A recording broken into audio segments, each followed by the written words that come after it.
شروع اللہ کا نام لے کر جو بڑا مہربان نہایت رحم والا ہے۔ بے شک انسان پر زمانے میں ایک ایسا وقت بھی آ چکا ہے کہ وہ کوئی قابل ذکر چیز نہ تھا۔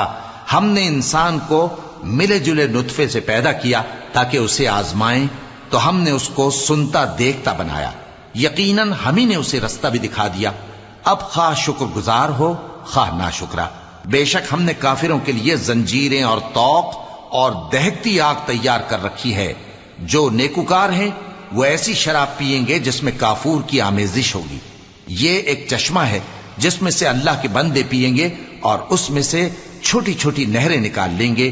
یہ لوگ نظریں پوری کرتے ہیں اور اس دن سے جس کی سختی پھیل رہی ہوگی خوف رکھتے ہیں، اور باوجود کہ ان کو خود کھانے کی چاہت ہوتی ہے مگر فقیروں اور یتیموں اور قیدیوں کو کھلاتے ہیں، اور کہتے ہیں کہ ہم تم کو محض